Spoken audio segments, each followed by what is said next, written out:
English speaking course के day 11 में आप सभी का स्वागत है। देखिए, आपके सामने कुछ सेंटेंसेस हैं। मान लीजिए ये दो सेंटेंस देखते हैं। वो सो रहा है और दूसरा सेंटेंस है वो सोया हुआ है। अगर आप इन दोनों सेंटेंसेस को देखें तो दोनों ही सेंटेंसेस का मतलब लगभग एक ही तो है। लगभग क्या, एक ही है। कोई व्यक्ति सो रहा है तो आप क्या कह सकते हैं? आप या तो कह सकते हैं वो सो रहा है या कह सकते हैं वो सोया हुआ है। लेकिन जिस तरह से हिंदी में दो अलग अलग तरीकों से आप बोलते हैं, उसी तरह से इंग्लिश में भी इन दोनों सेंटेंसेस को अलग अलग तरीके से बनाते हैं। अच्छा, क्या माना जाता है? पहला सेंटेंस वो सो रहा है, ऐसा माना जाता है कि वो किसी काम को कर रहा है।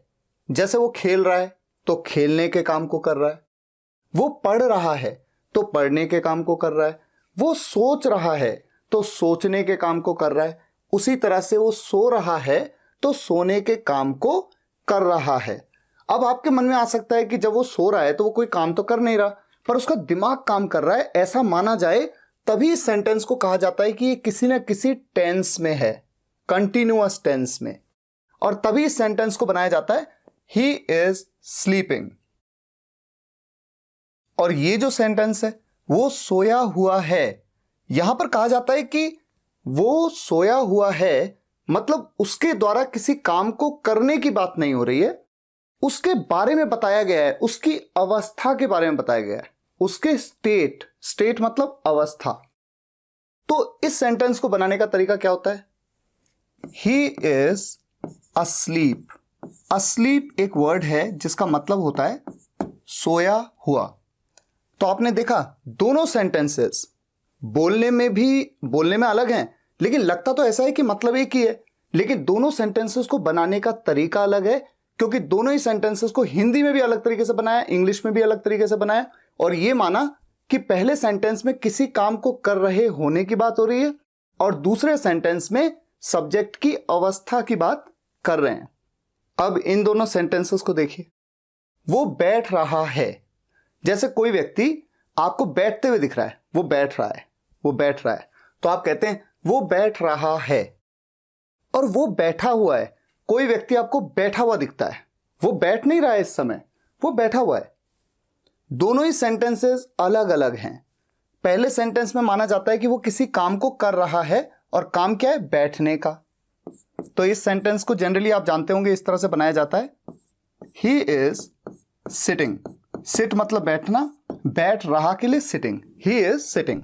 लेकिन ये जो सेंटेंस है वो बैठा हुआ है, जैसे वो सोया हुआ है, वो उठा हुआ है, वो खोया हुआ है, उस व्यक्ति की अवस्था के बारे में बता रहे हैं, स्टेट के बारे में, किसी काम को करने के बारे में नहीं बता रहे हैं।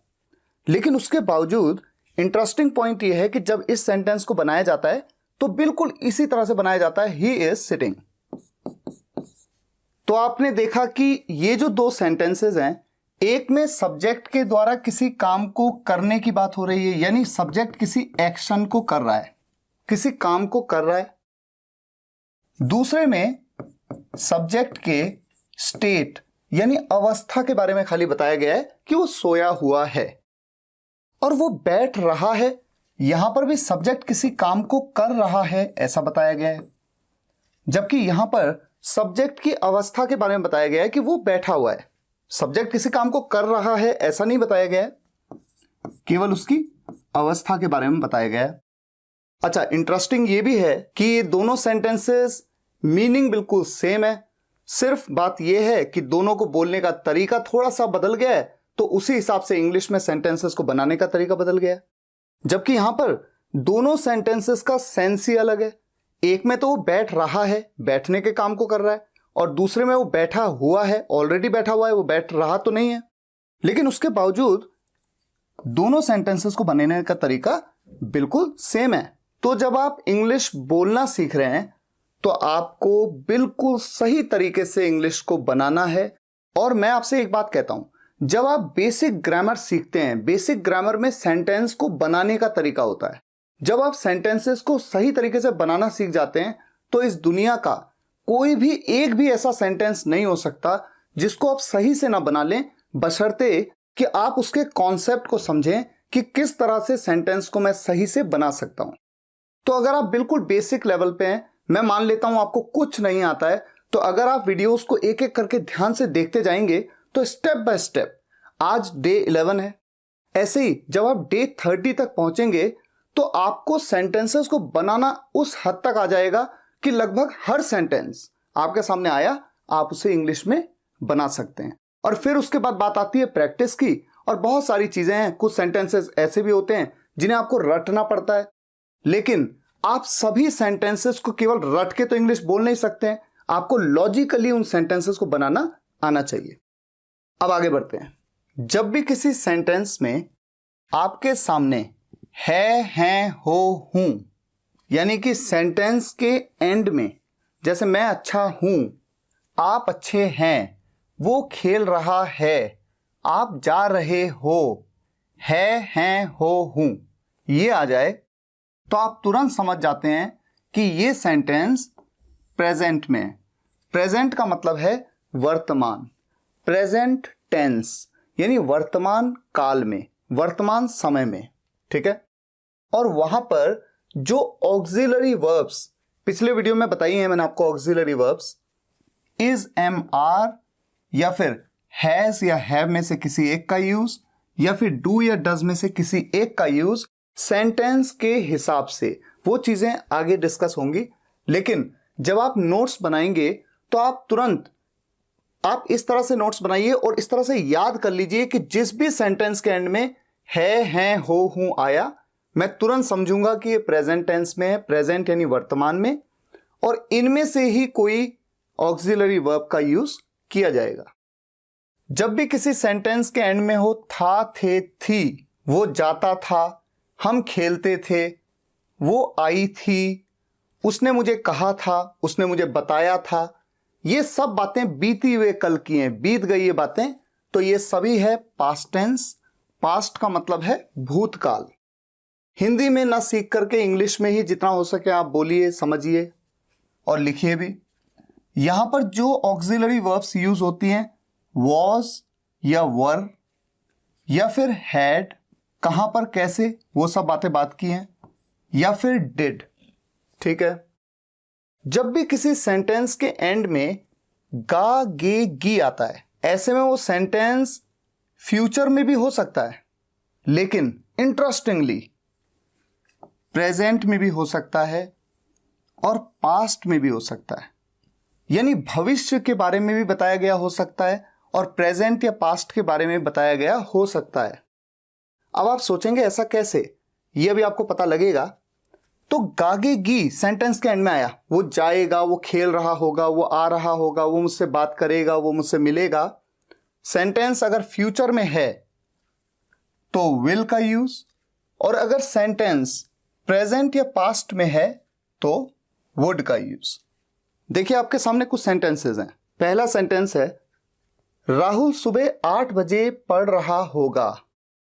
कोई आपसे पूछे कि आपको क्या लगता है कल सुबह 8 बजे जब हम उसके घर जाएंगे तो वो क्या कर रहा होगा, तो आप कह रहे हैं राहुल सुबह 8 बजे पढ़ रहा होगा।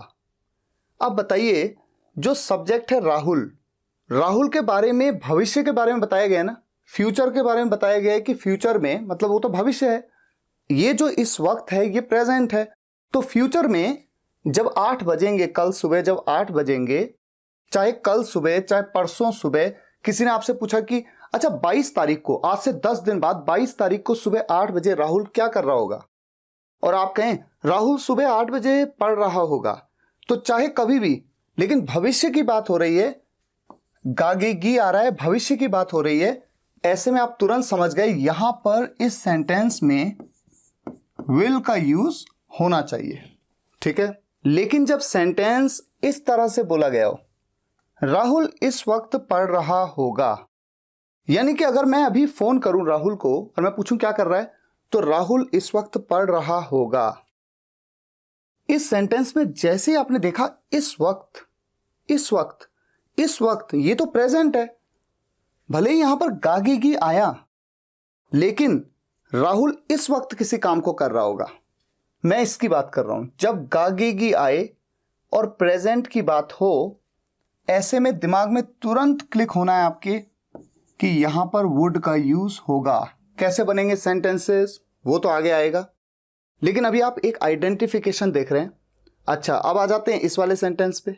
राहुल सुबह 8 बजे पढ़ चुका होगा, यानी राहुल को पढ़ाई करनी थी सुबह 8 बजे। अभी तो शाम के 6 बज रहे हैं, 7 बज रहे हैं, 8 बज रहे हैं, यानी कि सुबह 8 बजे तो होगा, वो भविष्य की बात है। तो राहुल सुबह 8 बजे पढ़ चुका होगा, गागी की बात हो रही है, लेकिन भविष्य के बारे में बात हो रही है, क्योंकि अभी सुबह के 8 नहीं बजे हैं। भविष्य की बात हो रही है, यानी फ्यूचर की बात हो रही है, इसलिए विल का ही यूज होगा।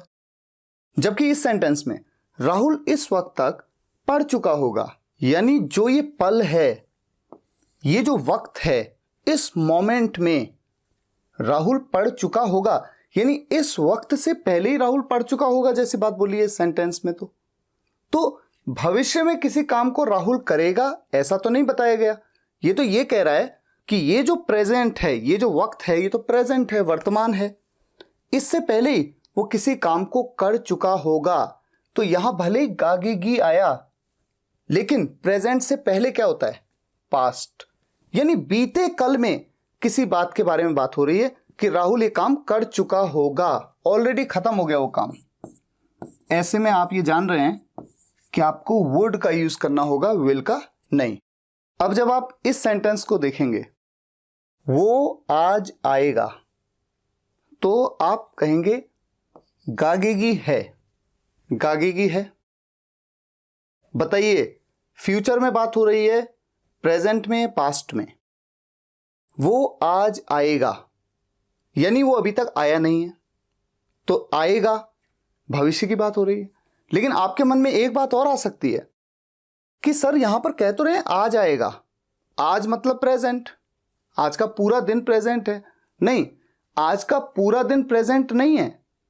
आज मतलब तो शाम भी होती है, जैसे मान लीजिए इस समय मॉर्निंग है, शाम भी तो आज ही है, लेकिन वो फ्यूचर है, वो तो आने वाला कल है। शाम को हो सकता है मैं कुछ और काम कर रहा हूं, तो वो तो भविष्य की बात है, फ्यूचर की बात है। तो आज ये फ्यूचर, इसमें भी फ्यूचर है, क्योंकि इवनिंग में कुछ और होगा। तो जब मैंने कहा वो आज आएगा, इसका मतलब इस वक्त तक वो नहीं आया। इस वक्त कहा एट प्रेजेंट, बिल्कुल एट दिस मोमेंट, वो है प्रेजेंट। उसके बाद 2 घंटे बाद, 1 घंटे बाद, 10 मिनट बाद, वो सब क्या है? फ्यूचर। इसीलिए इस तरह के सेंटेंसेस में विल का यूज होता है, क्योंकि ये सेंटेंस फ्यूचर में है। ठीक है, तो आज ये वर्ड आया तो कंफ्यूज नहीं होना है कि आज तो प्रेजेंट है, आज प्रेजेंट नहीं है, आज शाम जो है वो भी फ्यूचर है। ये जो पल है, जब मैं आपको ये वीडियो बना रहा हूं, जब मैं ये जो पल है, इस पल के 1 सेकंड बाद भी क्या है? फ्यूचर है। और मैं सुबह फिल्म देख चुका हूं, इस सेंटेंस में आप देख रहे हैं क्या आ रहा है? हूं। तो ये सेंटेंस क्या है? प्रेजेंट। लेकिन आपके मन में एक सवाल आ सकता है कि सर ठीक है, आपने कहा ये प्रेजेंट का सेंटेंस है क्योंकि यहां पर है, हो, हूं आ रहा है, लेकिन यहां पर क्या कह रहा हूं मैं सुबह फिल्म देख चुका हूं, सब्जेक्ट हूं मैं, क्या काम कर चुका हूं मैं? देखने का काम। फिल्म देखने का काम तो मैं कर चुका हूं, मैंने सुबह ही फिल्म देख ली है, ये तो दोपहर है, या फिर ये तो शाम हो रही है, इवनिंग हो रहा है। तो जब मैं कह रहा हूं मैं सुबह फिल्म देख चुका हूं, यानी कि ये पल तो बीत गया, देखने का काम तो मैं ऑलरेडी कर चुका हूं, ये तो बीता कल है, तो यहां पर प्रेजेंट क्यों है, पास्ट क्यों नहीं है? तो ये एक ऐसा कंफ्यूजन है जिसका जवाब आपको कभी मिल नहीं सकता। आपको सिर्फ ऐसा समझ लेना है कि हर वो सेंटेंस जिसके एंड में है, हो, हूं आया, आपने तुरंत कहना है कि ये प्रेजेंट है, मान लेना है, और उसी के हिसाब से आगे सेंटेंसेस आप बनाएंगे। जहां पर भी आया था, थे, थी, आपने तुरंत मान लेना है कि ये बीते कल की बात है, पास्ट है। लेकिन सिर्फ जहां पर गागेगी आया, तुरंत आप विल का यूज नहीं कर सकते हैं। आपको समझना है कि इस सेंटेंस में फ्यूचर की बात हो रही है, भविष्य की बात हो रही है। अगर भविष्य में किसी काम को करने की बात हो रही है सब्जेक्ट के द्वारा, ऐसे में आप विल का यूज करेंगे। लेकिन अगर उस सेंटेंस को देख करके उसके सेंस को अगर आप देखेंगे कि उस पे प्रेजेंट या पास्ट में किसी काम के किए जा चुके होने की बात हो रही है, जैसे यहां पर था या यहां पर था, ऐसे में वुड का यूज किया जाता है। अच्छा, कितना समझ पा रहे हैं वो मैटर नहीं करता है। जैसे जैसे आप आगे बढ़ते जाएंगे, सेंटेंस आते जाएंगे, समझ में चीजें बेहतर आएंगी। तो आगे बढ़ते हैं। अब ये जो सेंटेंसेस आपके सामने हैं, इन सेंटेंसेस में आपको आइडेंटिफाई करना है सब्जेक्ट को। आपको बताना है कि सब्जेक्ट क्या है इस सेंटेंस का। अच्छा, सब्जेक्ट होता क्या है? किसी भी सेंटेंस में सब्जेक्ट वो होता है जिसके बारे में बात हो रही हो। जैसे कि वो लड़का मेरा दोस्त है, किसके बारे में बात हो रही है? उस लड़के के बारे में। तो वो लड़का, ये है मेरा सब्जेक्ट। मान लीजिए मैंने कहा मेरे पापा का दोस्त मेरे ऑफिस आए थे। तो कौन है सब्जेक्ट? किसके बारे में बात हो रही है? मेरे पापा के दोस्त के बारे में। तो सब्जेक्ट है वो। तो सब्जेक्ट वो है जिसके बारे में उस सेंटेंस में बात हो रही हो, या फिर जो किसी काम को कर रहा हो। जैसे कि राहुल खेल रहा है, तो खेलने का काम कौन कर रहा है? राहुल।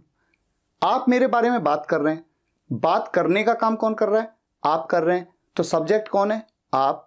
तो सब्जेक्ट वो है जिसके बारे में या तो बताया गया हो, कुछ भी चीज, उसकी अवस्था के बारे में कुछ बताया गया हो, या फिर सब्जेक्ट वो है जो किसी काम को करता हुआ उस सेंटेंस में बताया गया हो। ठीक है? तो ये जो सेंटेंसेस हैं, मैं सोच रहा हूं, कौन है सब्जेक्ट? कौन सोच रहा है? सोचने का काम कौन कर रहा है? मैं कर रहा हूं। तो सब्जेक्ट कौन है? मैं को क्या कहते हैं? आई। और सेंटेंस में सब्जेक्ट के हिसाब से ही ऑक्सिलरी वर्ब का यूज किया जाता है। पिछली स्लाइड में, पिछले वीडियो में आपको बताया था मैंने, याद है कुछ आपको? ये चीज बताई थी मैंने आपको कि जो सब्जेक्ट है वो या तो फर्स्ट पर्सन सिंगुलर होगा या फर्स्ट पर्सन प्लूरल, आई और वी। सेकंड पर्सन है यू, सिंगुलर कुछ होता नहीं है। तो कोई आपसे पूछे सेकंड पर्सन सब्जेक्ट कौन है, तो आप कहेंगे यू। और आई, वी और यू, इन तीनों के अलावा जितने भी सब्जेक्ट हैं वो थर्ड पर्सन है। थर्ड पर्सन के सिंगुलर वो तब हैं जब वो कोई भी सिंगुलर नाउन हो या सिंगुलर प्रोनाउन हो, या फिर जैसे ही, शी, दिस, दैट, इट। और थर्ड पर्सन के प्लूरल वो तब हैं जब वो एक से ज्यादा हैं, चाहे कोई प्लूरल नाउन हो, चाहे कोई प्लूरल प्रोनाउन हो। पिछले वीडियो में बता चुका हूं, इसलिए रिपीट नहीं कर रहा हूं। दे, दीज, दोस, ये सब। और इनके साथ में कौन सी ऑक्सिलरी वर्ब लगेगी? जैसे इज लगेगी 3s। 3s का मतलब है थर्ड पर्सन का सिंगुलर।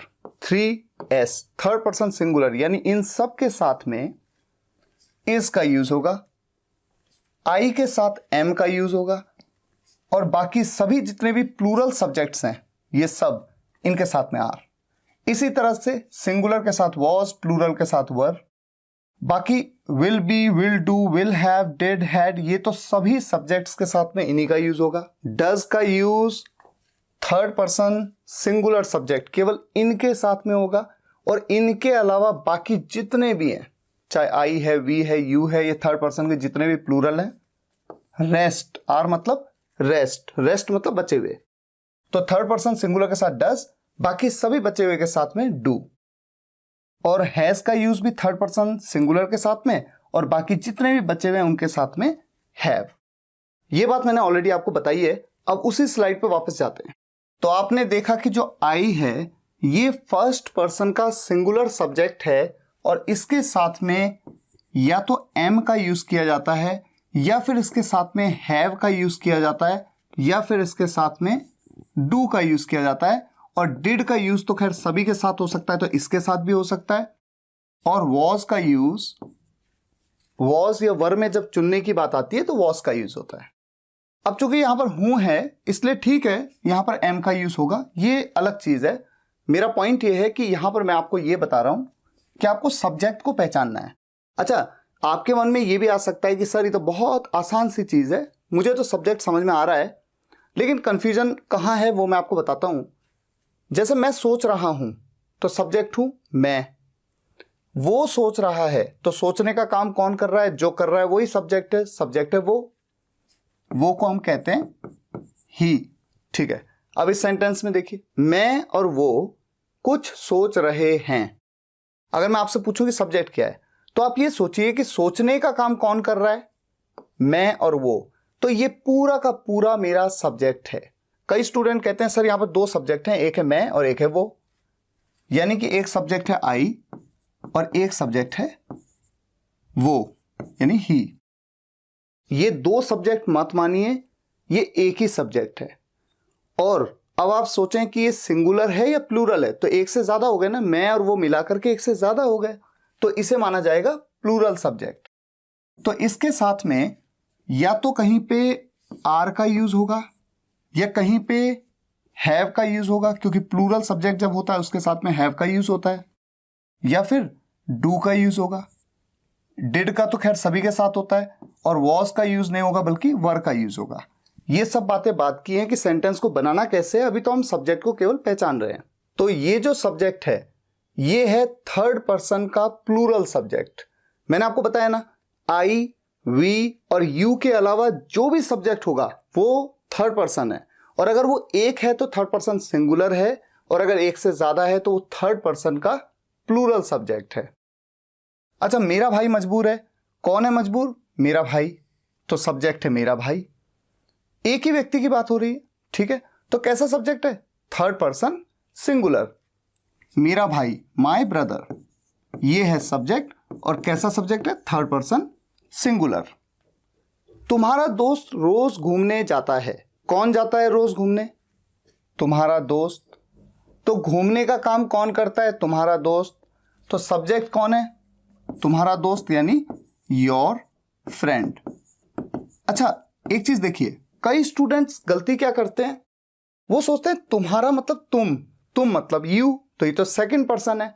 ये सेकंड पर्सन नहीं है, ये यू नहीं है, ये है योर फ्रेंड, तुम्हारा दोस्त। वो तो एक व्यक्ति है, थर्ड पर्सन है वो, क्योंकि आई, वी और यू के अलावा जो भी है वो थर्ड पर्सन है, और अगर एक है तो थर्ड पर्सन सिंगुलर है। तो ये क्या है? थर्ड पर्सन का सिंगुलर सब्जेक्ट। और इसके साथ में वही ऑक्सिलरी वर्ब्स यूज होंगी जो थर्ड पर्सन सिंगुलर के साथ में होती हैं, जैसे कि इज, जैसे इज यहां पर लिखा नहीं है, इज हो गया, वॉज हो गया, या फिर डज हो गया, डू तो यूज नहीं होता है, हैज हो गया, ठीक है। उसके पास पैसे हैं, उसके पास पैसे हैं, तो आपके मन में आएगा कि सब्जेक्ट है उसके, तो उसके के लिए आप लिख सकते हैं हिज। कोई लड़का है तो हिज, कोई लड़की है तो हर। ये हम सब ने पढ़ा है, तो ये कंफ्यूजन बहुत कॉमन है। ऐसा नहीं होता है। जब भी किसी सेंटेंस में आप ऐसा देखें ना, जैसे उसके पास पैसे हैं, मेरे पास ये है, आपके पास ये है, तो आपके पास ये है, तो ऐसे सोचिए कौन है वो जिसके पास ये है? आप। उसी तरह से उसके पास पैसे हैं, कौन है वो जिसके पास पैसे हैं? वो। तो वो मतलब अगर कोई लड़का है तो ही, लड़की है तो शी। यहां पर हिज या हर सब्जेक्ट नहीं है, बल्कि ही या शी सब्जेक्ट है, ठीक है। तो हमेशा ये पूछना है अपने आप से, जब भी ऐसा सेंटेंस आए कि उसके पास ये है, उसके पास ये है, तो ऐसे पूछना है अपने आप से, कौन है वो जिसके पास ये है? तो आपके मन में आंसर आएगा वो। मान लीजिए यहां पर होता मेरे पास पैसे हैं, तो क्या सब्जेक्ट मेरे के लिए माय होता? क्या सब्जेक्ट माय होता? तब नहीं होता। आप अपने आप से क्या पूछते? कौन है वो जिसके पास पैसे हैं? मैं। तो मैं के लिए क्या होता सब्जेक्ट? आई। तो उसी तरह से हिज या हर सब्जेक्ट नहीं होगा, क्या होगा? ही या शी। लेकिन यहां पर देखिए, उसके भाइयों के पास पैसे हैं, तो किसके पास है पैसे? उसके भाइयों के पास। तो यहां पर भी पूछिए कौन है वो जिनके पास पैसे हैं, तो आपका आंसर आएगा उसके भाई। तो हां, उसके भाई, यहां पर तो उसके के लिए हिज ब्रदर। अगर कोई लड़की है तो हर ब्रदर। तो यहां पर तो ठीक है कि कौन है वो, ये कौन है वाला क्वेश्चन आपके मन में जरूर आना चाहिए जब भी आप पास है, मेरे पास ये है, उसके पास ये, ऐसा सेंटेंस देखें तो। अच्छा, उस लड़की का भाई आया था, कौन आया था? आने का काम किसने किया था? उस लड़की के भाई ने किया था। तो सब्जेक्ट कौन है? उस लड़की का भाई। ये पूरा का पूरा सब्जेक्ट है। केवल ये सब्जेक्ट नहीं है वो लड़की सब्जेक्ट नहीं है, उस लड़की का भाई सब्जेक्ट है। तो पूरा का पूरा सब्जेक्ट है उस लड़की का भाई, यानी दैट गर्ल्स, उस लड़की का भाई। अच्छा, कैसा सब्जेक्ट है ये? आई तो नहीं है, आई तो नहीं है, वी भी नहीं है, यू भी नहीं है। इसका मतलब ये थर्ड पर्सन सब्जेक्ट है। अब थर्ड पर्सन में सिंगुलर है या प्लूरल है? एक की बात हो रही है, एक से ज्यादा की, तो एक ही भाई की बात हो रही है, सिंगुलर है, तो ये कैसा सब्जेक्ट है? थर्ड पर्सन का सिंगुलर। इन किताबों में कुछ है, सब्जेक्ट कौन है? ये किताबें। ये किताबें एक से ज्यादा हैं, तो मैं आपको बता चुका हूं दिस दैट दीज दोज में यहां पर दीज का यूज होगा, दीज बुक्स, तो मेरा सब्जेक्ट है दीज बुक्स। अच्छा, अब बताइए ये सब्जेक्ट कैसा है? ऑब्वियस सी बात है, आई वी यू, इसके अलावा जितने भी सब्जेक्ट्स होते हैं वो या तो थर्ड पर्सन सिंगुलर होते हैं या प्लूरल होते हैं। यहां पर हम एक से ज्यादा किताबों की बात कर रहे हैं तो प्लूरल है, तो ये कैसा सब्जेक्ट है? थर्ड पर्सन का प्लूरल सब्जेक्ट। रवि की वजह से मैं नहीं गया, इस सेंटेंस में आप पहचानिए कि सब्जेक्ट क्या है। बहुत सारे स्टूडेंट्स कंफ्यूज हो जाते हैं, कहते हैं रवि। जिस वर्ड से शुरुआत हो गई इसका मतलब ये नहीं है कि सब्जेक्ट वही है। ये सोचिए, मैं नहीं गया, ये भी तो अपने आप में पूरा सेंटेंस हो सकता था। जाने का काम किसने नहीं किया? जाना तो एक काम है ना, गो मतलब जाना। जाने का काम किसने नहीं किया? मैंने नहीं किया, तो सब्जेक्ट वही तो होता है जो किसी काम को करता है या नहीं करता है, करने वाली बात है। जिसने नहीं किया या जिसने किया, सब्जेक्ट तो वही है। तो यहां पर सब्जेक्ट है मैं। तो ये नहीं सोचना है कि सेंटेंस की शुरुआत जिससे हो रही है वो सब्जेक्ट है, ऐसा नहीं होता है। अगर मान लीजिए इस पार्ट को मैं हटा ही दूं तब भी तो बात क्लियर है, मैं नहीं गया, ये भी तो अपने आप में पूरा सेंटेंस है। तो यहां पर सब्जेक्ट क्या है? मैं। लेकिन अगर मैं को हटा दूं और मैं कहूं रवि की वजह से नहीं गया, अरे तो कौन नहीं गया? रवि के जाने की बात थोड़ी हो रही है, रवि के द्वारा किसी काम को करने की बात थोड़ी हो रही है। तो मैं नहीं गया, मैं नहीं गया यानी सब्जेक्ट तो मैं हूं, क्योंकि मेरे द्वारा किसी काम को करने या ना करने की बात हो रही है। तो आपने इन सभी सेंटेंसेस में फिलहाल ये देखा कि सब्जेक्ट क्या है। जैसे मैं के लिए आई, वो, मैं और वो, मेरा भाई माय ब्रदर, तुम्हारा दोस्त योर फ्रेंड, उसके पास तो वो है सब्जेक्ट ही या शी, लड़का है लड़की, उसके भाइयों के पास हिज ब्रदर हिज ब्रदर्स, क्योंकि उसके भाइयों के पास, भाई एक से ज्यादा की बात हो रही है। तो अगर होता उसके भाई के पास, एक भाई के पास, तो हिज ब्रदर कहते, लेकिन उसके भाइयों के पास तो हिज ब्रदर्स। और कैसा सब्जेक्ट है ये? थर्ड पर्सन का प्लूरल सब्जेक्ट, प्लूरल। ठीक है। उसी तरह से उस लड़की का भाई, दैट गर्ल्स ब्रदर। अगर होता उस लड़की के भाई आए थे, भाई आए थे, वो एक से ज्यादा हैं, तब मैं ऐसा बोलता उस लड़की के भाई आए थे। कई सारे भाई हो सकते हैं, 2 3 जो भी है, तब होता दैट गर्ल्स ब्रदर्स। तब ये होता थर्ड पर्सन का प्लूरल सब्जेक्ट, क्योंकि एक से ज्यादा की बात हो रही है। इन किताबों में कुछ है, तो दीज बुक्स सब्जेक्ट है, ये किताबें एक से ज्यादा हैं तो दीज बुक्स। अगर होता उन किताबों में कुछ है, उन किताबों में, दूर हैं तो दीज नहीं होता, तब क्या होता? दोज। लेकिन प्लूरल सब्जेक्ट है, थर्ड पर्सन का प्लूरल, चाहे दीज बुक्स होता चाहे दोज बुक्स होता, दोनों ही थर्ड पर्सन के प्लूरल हैं।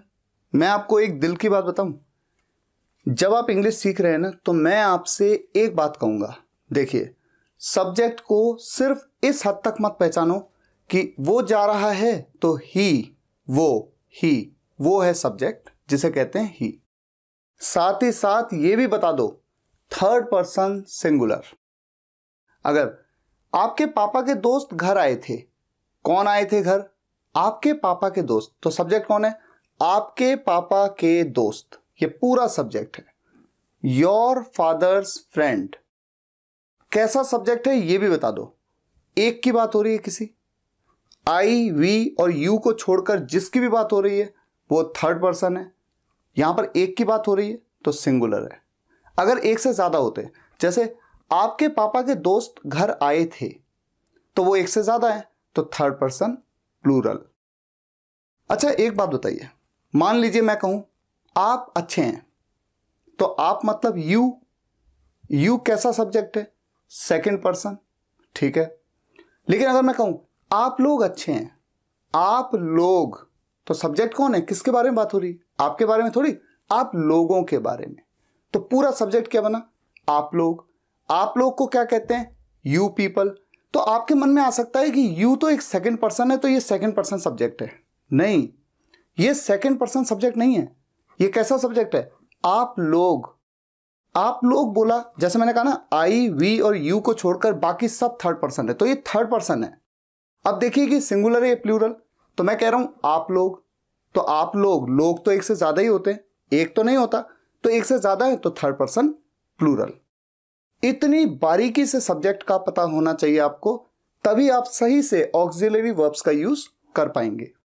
तो फिलहाल आज के लिए यहीं तक। अगर आपको ये वीडियो पसंद आया हो तो वीडियो को लाइक और शेयर जरूर करिएगा और कमेंट्स में बताइएगा कैसा लगा। मिलते हैं नेक्स्ट वीडियो लेक्चर में, तब तक के लिए टेक केयर, गुड बाय।